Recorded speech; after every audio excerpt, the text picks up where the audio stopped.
Setelah 3 hari penuh penerbangan terus-menerus, Hanli dan Bayoi tiba di jurang glasial yang besar. Ini adalah sarang dari binatang iblis salju. Hanli melirik ke jurang es yang tak terduga dalamnya dan mengerutkan kening. Angin gletser menggigit bertiup dari sana tanpa akhir. Bayoi melayang di sisi Hanli dan melihat sekeliling mereka. Kemudian dia dengan percaya diri berkata, "Itu benar, ini tempatnya." "Kalau begitu, ayo kita masuk." Hanli mengangguk dan membentuk segel mantra. Seluruh tubuhnya berkedip-kedip dengan cahaya, dan bintik-bintik cahaya bintang muncul di depannya. Kemudian dengan kresek, mereka meledak menjadi bola api seukuran kepalan tangan. "Pergilah." Dengan sapuan lengan bajunya, dinding api menyelimuti bola api dan meluncurkannya ke jurang, segera menghilang dari pandangan. Hanli dan Bayoi menatap dengan fokus penuh. Beberapa saat kemudian, keheningan masih memenuhi jurang. Tidak ada suara yang dihasilkan dari letusan bola api. Hanli dan Bayoi saling memandang dengan ekspresi aneh. Hanli membelai dagunya dan berkata, "Mereka hanya binatang iblis kelas 6. Mereka seharusnya tidak bisa secara diam-diam menghancurkan bola api.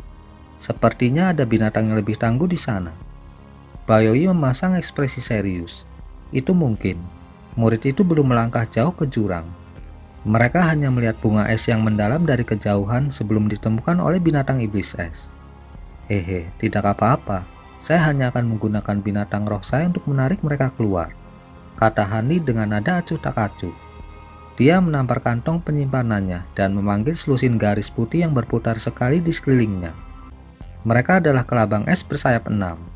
Masing-masing memiliki sayap transparan dan penampilan jahat. Hanli menjerit rendah dan menunjuk kelabang es bersayap 6 di udara. Kelabang mendengung dengan sukacita dan membungkus diri mereka dalam cahaya glasial saat mereka menyelam. Bayoi mengkhianati kejutan, tetapi dia tidak mengatakan apa-apa. Hanli tidak peduli dengan kelabang es bersayap 6. Bahkan binatang iblis kelas 8 tidak akan bisa melarikan diri dari mereka jika mereka meluncurkan serangan bersama. Tidak lama kemudian, suara pertempuran bergema dari jurang. Semakin dekat, berbalik lebih keras sebelum pertempuran diseret keluar. Hanli mengerutkan bibirnya dan diam-diam melambaikan lengan bajunya, melepaskan selusin garis emas dari lengan bajunya. Mereka berubah menjadi selusin pedang emas sepanjang kaki, masih mengambang di atas es dan berkilau dengan cahaya. Bayoi tersenyum, percaya Hanli akan bisa berurusan dengan binatang iblis dengan mudah. Beberapa saat kemudian, serangkaian raungan mengerikan terdengar dari bawah. Setelah itu, serangkaian kabut putih bertiup dari mereka, berisi 8 binatang buas seperti salju putih. Mereka tampak sangat ketakutan, seolah-olah mereka melarikan diri untuk hidup mereka. Mereka adalah yang disebut binatang iblis salju. Hanli meluncurkan segel pada pedang tanpa ragu-ragu, menyebabkan beberapa pedangnya bergetar dan meluncurkan diri ke depan, berubah menjadi garis sepanjang 3 meter yang mempesona. Seperti kilatan petir, mereka menebas kabut putih dan tiba di depan binatang buas. Bahkan sebelum mereka bisa merespon, garis pedang melingkar di sekitar mereka. Dengan beberapa jeritan menyedihkan, binatang buas itu terbelah menjadi 2, dan mayat mereka tenggelam kembali ke dalam lubang. Segera setelah itu, suara bergemuruh terdengar dari tanah, diikuti oleh ledakan besar. Angin sepoi-sepoi bertiup dari kedalaman jurang. Hanli menyipitkan matanya dan melihat binatang iblis tinggi 10 meter yang marah. Itu sebagian besar tampak sama dengan binatang iblis salju, tetapi bulunya berkilau dengan cahaya perak dan tubuhnya berukuran lebih besar. Itu bukan binatang iblis salju, itu iblis es." Bayoi berteriak kaget. "Apa yang dilakukan binatang iblis tingkat tinggi di sini?" Hanli berkedip dan tidak mengambil tindakan lebih lanjut. Selusin garis putih kemudian terbang keluar dari jurang dan meludahkan ki yang dingin pada binatang berbulu perak itu. Meskipun binatang iblis itu hanya binatang iblis kelas 7, dia tidak takut dengan serangan kelabang es bersayap 6. Sebaliknya, serangan itu hanya menghasutnya lebih lanjut. Hanli mengangkat alisnya dan dengan dingin mendengus. Dia mengulurkan jarinya dan cahaya biru berkedip dari ujungnya, memerintahkan pedang terbang di atasnya untuk menyerang binatang itu. Di sampingnya, Bayoi tiba-tiba berkata, "Tolong tunggu sebentar. Iblis es adalah es langka dan angin yang dikaitkan dengan binatang iblis. Ini akan berguna jika saya bisa menangkapnya." Hanli memberinya senyum mudah. Kalau begitu, aku akan menanganinya dan menyelamatkanmu dari masalah. Dengan mengatakan itu, dia meludahkan bola api ungu. Kemudian, nyala api mengeluarkan kicauan, berbentuk seperti burung selebar kaki manusia sebelum terbang menuju iblis es. Ketika selusin kelabang bersayap 6 melihat burung itu mendekat, mereka segera berhamburan ketakutan, meninggalkan iblis es sendirian di sekitarnya. Meskipun iblis es masih belum mendapatkan kesadaran yang lebih tinggi, itu masih memiliki jejak kecerdasan. Dia tahu bahwa nyala api ungu menakutkan, dan segera menyapu angin berniat untuk melarikan diri. Hani mendengus dingin dan cahaya bersinar dari matanya. Binatang itu melolong ketika jatuh dari udara. Hani melancarkan serangan dengan indera spiritualnya menggunakan duri ketakutan jiwa. Meskipun Hani tidak menggunakan kekuatan penuh dari serangan ini, indera spiritualnya masih setara dalam kekuatannya dengan kultivator jiwa baru lahir tahap akhir. Itu bukan serangan yang bisa ditahannya. Dengan kesempatan yang diberikan, burung api ungu tiba di depan binatang itu dan mengitarinya. Ketika kresek besar terdengar, bola besar kabut ungu mengelilingi iblis es dan melimutinya. Burung api ungu segera membuka sayapnya dan menghilang ke tubuh Hanli. Setelah kabut cahaya ungu menghilang, es ungu setinggi 30 meter terungkap, menyegel iblis es di dalamnya. Badai yang mengelilingi binatang itu perlahan-lahan menghilang juga, dan balok es segera jatuh ke tanah. Di samping, Bayoi tersadar setelah tertegun oleh seluruh pertempuran. Dia memanggil tangan besar Ki Putih untuk mengangkat es padanya. "Terima kasih banyak Saudara Han. Saya akan menerima pemberian Anda." Bayoi dengan manis tersenyum pada Hanli, dan dia menjentikan jarinya menghasilkan kantong binatang roh hitam berkilau. Dia melemparkan tas itu ke udara, dan kabut keluar dari sana, membungkus balok es yang besar dan menariknya ke dalam kantong. Melihat ekspresi puas Bayoi, Hani tersenyum dan menunjuk ke kelabang es bersayap 6 yang berputar di udara. Dengan serangkaian desis, kelabang mengeluarkan bola-bola kabut dingin dan langsung menghilang. Bayoi dikejutkan dengan pemandangan ini, tetapi Hani segera menjelaskan, "Sementara saya menggunakan bunga es mendalam untuk memperbaiki obat-obatan, saya tidak ingin binatang iblis tingkat rendah mengganggu kita. Kelabang akan melindungi kita di dekatnya." Bayoi dengan manis tersenyum dan mengangguk. Keduanya segera terbang menuruni jurang besar dalam garis cahaya. Jurang itu gelap gulita, terlepas dari angin dingin yang terus-menerus mengitari keduanya. Itu mengingatkan pada keduanya saat mereka memasuki Gua Yin yang lebih dari 10 tahun yang lalu. Tetapi ketika mereka dengan cepat tiba di bagian bawah, dinding jurang yang seperti kristal dapat terlihat. Mereka terbentuk dari es yang dalam, bahan yang cocok untuk alat sihir yang dikaitkan dengan es. Namun es dalam biasa berada di bawah perhatian dua kultivator jiwa baru lahir. Tetapi ketika keduanya tiba di ujung jurang, mereka melihat urat kristal yang memancarkan cahaya putih. Meskipun bergerigi, ada satu titik di atasnya yang jelas-jelas adalah es berusia ribuan tahun. Mata Hanli kemudian fokus pada 3 bunga putih di dinding. Bunga-bunga kecil ini hanya seukuran kepalan tangan dan tampak seperti bunga liar biasa, tapi akar mereka digali ke dalam es ribuan tahun, dan ki es samar terus-menerus berkeliaran di sekitarnya. 3 bunga es yang mendalam, ini seharusnya cukup, gumam Hanli. Ada banyak es ribuan tahun di sini. Tampaknya murid membuat prestasi yang cukup. Saya harus memastikan dia dihargai. Bayoi memeriksa es yang dalam dan tersenyum. Hanli kemudian menoleh ke Bayoi dan berkata, "Saya akan segera memetik bunga untuk ramuan pil. Saya sudah menyiapkan bahan lainnya. Apakah Peribai akan kembali lebih dulu?" Dengan beberapa pemikiran, Bayoi berkata dengan nada hangat, "Berapa lama Saudara Han perlu memperbaiki pil? Akankah lebih baik bagi saya untuk melihat sekeliling kita? Kita tidak jauh dari lembah malam utara.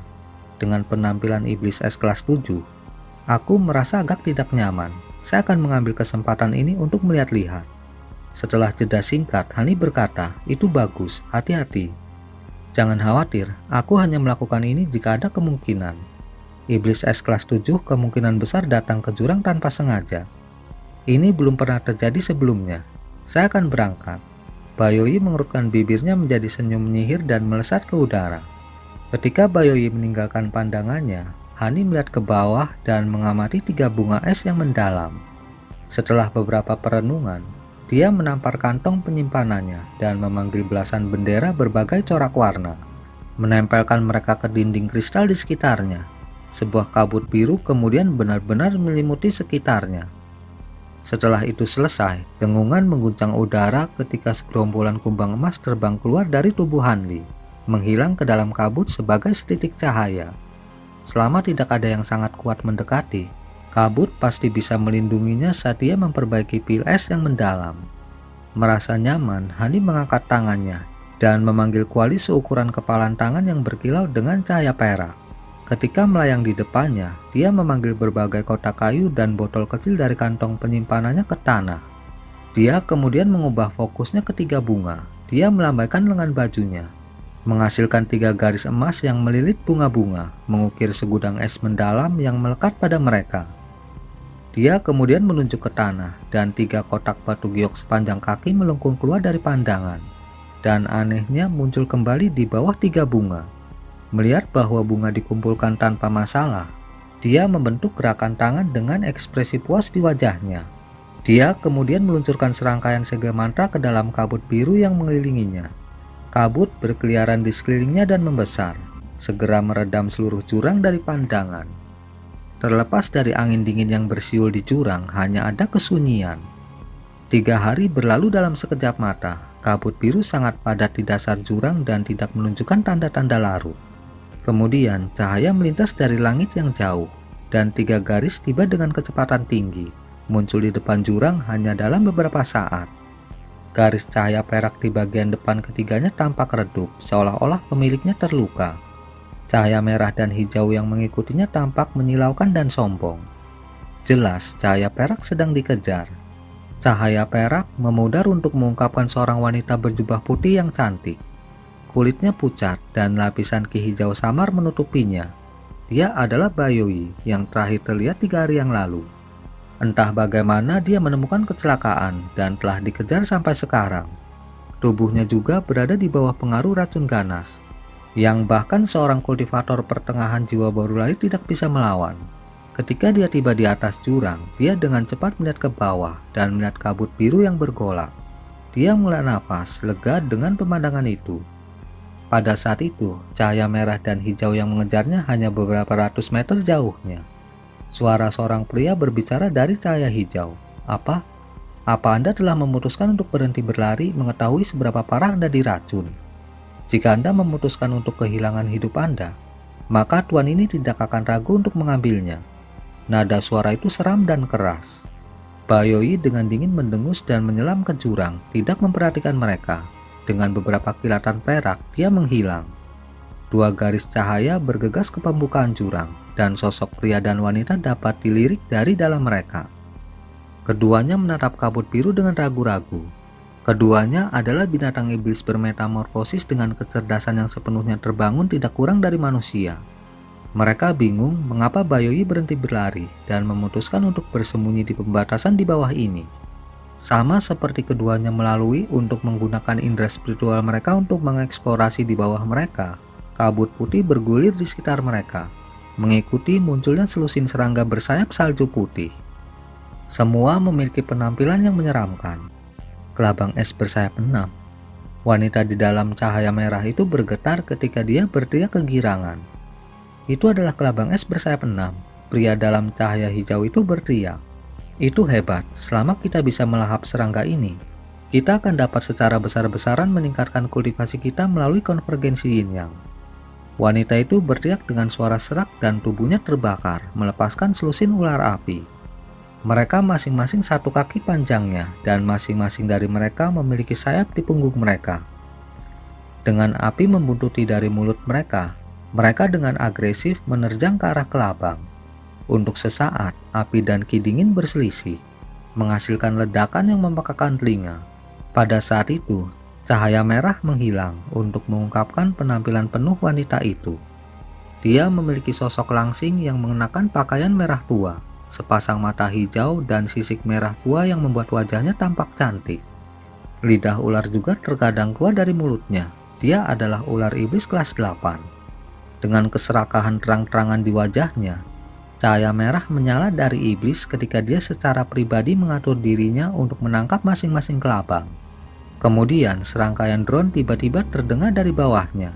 Bintik-bintik cahaya keemasan tiba-tiba keluar dari kabut biru di jurang, mengembun menjadi awan emas lebar 10 meter yang menerjang kedua iblis itu. Ketika pria itu melihat awan emas, dia menyapu lengan bajunya tanpa berpikir panjang dan melepaskan ki naga hijau untuk memenuhi serangan itu. Pria itu dengan dingin tersenyum melihat naga itu menelan awan emas. Tentunya apapun yang ada di dalam awan emas akan sepenuhnya membusuk oleh racun. Tapi sementara pikiran itu berkedip-kedip di benaknya, awan emas melepaskan drone saat itu terbang keluar dari ki hijau. Pria itu sangat khawatir. Dia dengan cepat mulai berputar dan memiliki cahaya hijau membungkus tubuhnya, mengubah dirinya menjadi dinding api setinggi 10 meter yang bergegas menyapu awan emas. Tiba-tiba api zamrud yang lebat melewati awan dan membungkam dengungan mereka. Segera setelah itu retakan bermunculan dan spesifikasi emas yang tak terhitung mulai jatuh dari api. Sisa-sisa awan emas langsung tersebar, mengungkapkan kumbang emas individu. Mereka dengan keras bergoyang di dalam api hijau dan nyaris tidak bisa berjuang. Ketika pria itu melihat ini, dia merasa lega. Tetapi sesuatu segera muncul di benaknya ketika dia melihat kumbang yang tersisa. Dia tiba-tiba berteriak ketakutan. Itu adalah kumbang pemakan emas. Bagaimana bisa ada begitu banyak? Dalam keterkejutannya, cahaya hijau yang menyelimuti memudar untuk mengungkapkan penampilannya yang aneh. Dia memiliki dua mata kuning dan rambut hijau acak-acakan. Mulutnya membentang ke tepi kedua pipinya. Dia berteriak kaget saat kumbang pemakan emas yang jatuh tampaknya kembali hidup. Mereka terbang kembali, mendengung, dan naga api hijau yang membungkus kumbang lainnya dengan cepat menyusut. Kulit pria itu menjadi semakin tidak sedap dipandang. Tetapi pada saat itu, cahaya merah menyala dari atas kumbang pemakan emas. Wanita ular tiba-tiba muncul dengan mulut terbuka, meludahkan kabut biru di bawah, segera mengambil bentuk mangkuk sedekah biru. Mangkuk melonjak beberapa kali dalam ukuran, dan melepaskan banyak benang biru, berubah menjadi penghalang cahaya besar yang melilit banyak kumbang pemakan emas di bawah. Kumbang pemakan emas berusaha menyerang penghalang cahaya dengan sekuat tenaga, tetapi itu tidak berpengaruh. Mereka benar-benar terjebak. Pada saat ini, wanita ular menoleh ke pria itu dan dengan dingin berkata, "Apa yang kamu takutkan? Apakah Anda percaya kumbang itu sepenuhnya dewasa? Selama mereka belum dewasa, mereka bisa dibunuh." Seolah-olah untuk memverifikasi kata-katanya, wanita itu menjentikan jarinya ke bawah, menghasilkan suara dingin robek. Garis ukuran kuku berkedip ke arah penghalang cahaya biru dan menyapu melewati salah satu kumbang. Akibatnya, kumbang pemakan emas diam-diam terbelah menjadi dua. Garis merah kemudian berhenti untuk mengungkapkan dirinya sebagai sisik ular merah sepanjang inci dengan tepi yang sangat tajam. Setelah ini, kelegaan terlihat di wajahnya dan wanita itu tersenyum jahat. Dia kemudian memegang tangannya dalam gerakan mantra, dan retakan berturut-turut terdengar saat lebih dari 100 sisik ular identik muncul dari tubuhnya. Wanita ular itu memutuskan untuk meninggalkan kelabang es bersayap 6 ke ular api untuk sementara waktu dan memutuskan untuk memusnahkan kumbang pemakan emas yang ditangkap. Tetapi pada saat itu, dengusan dingin terdengar dari kabut biru di bawah, diikuti oleh dentuman petir. Kemudian cahaya perak melintas 60 meter dari wanita ular. Waspada, wanita ular membentuk gerakan mantra dan segera menggunakan seni iblis, memerintahkan ularnya untuk mengisi arah dan merobek siluet yang muncul di depannya.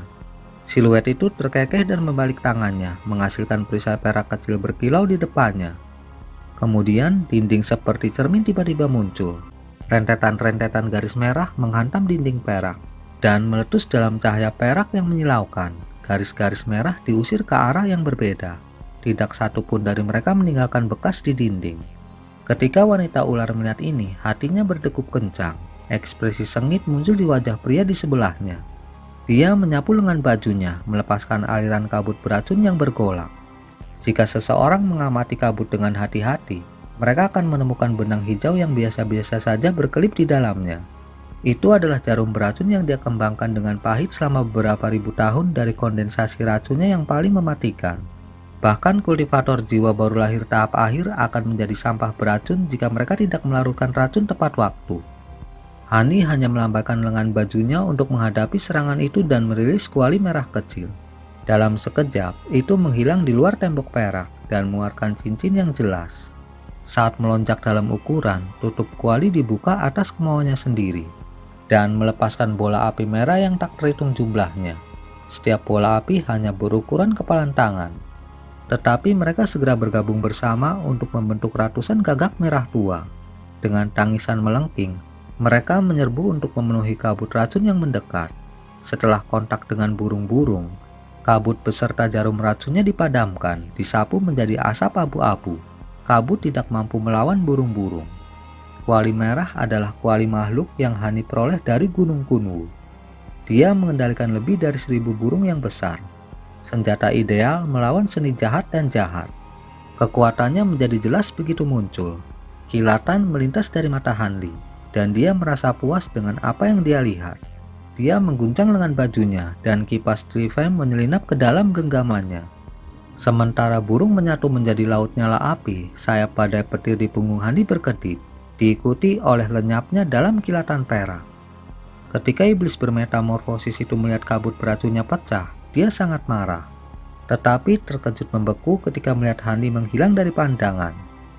Dia buru-buru melepaskan indera spiritualnya dan menggenggam tangannya di segel mantra, lalu melepaskan jaring hijau dari tubuhnya, menenun jaring laba-laba yang mengelilinginya 40 meter di sekitarnya. Petir bertepuk tangan dan Hanli muncul 10 meter di belakang pria itu. Jaring hijau bergetar dan langsung runtuh pada Hanli. Hanli sudah siap. Jaring kilat emas muncul dari tubuhnya untuk melawan serangan itu. Setelah kontak, jaring hijau menguap. Sangat mengerikan bagi iblis. Cahaya langsung berkedip dari tubuhnya saat dia melarikan diri. Pada saat yang sama, nyala api 3 warna dilepaskan. Iblis itu menutupi tubuhnya dalam cahaya yang bersinar, berniat menghentikan nyala api sementara ketika dia melarikan diri. Tetapi bertentangan dengan harapannya, ledakan redup terdengar dan cahaya 3 warna meletus. Lingkaran cahaya yang menyilaukan membengkak dan keluar, membungkus iblis di dalam dirinya. Jeritan mengerikan mengikuti hanya untuk iblis dibakar menjadi abu. Kipas Trifem adalah sesuatu yang bahkan iblis malam bersayap perak tidak berani bertarung. Bagaimana mungkin binatang iblis kelas 8 yang sepele berharap untuk memblokirnya? Adegan ini membuat tulang punggung wanita ular itu merinding. Meskipun kemampuannya agak lebih kuat daripada pria itu, karena Hani mampu memusnahkan temannya dengan cepat, dia tahu Hani tidak akan membutuhkan banyak usaha untuk menanganinya juga. Tanpa pikir panjang, cahaya merah bersinar terang dari tubuhnya, dan dia meledak ke ular merah yang tak terhitung jumlahnya. Masing-masing tersebar ke arah yang berbeda. Sejenak terkejut, senyum dingin segera terangkat dari bibir Hanli, dan kekuatan spiritual mengalir dari matanya.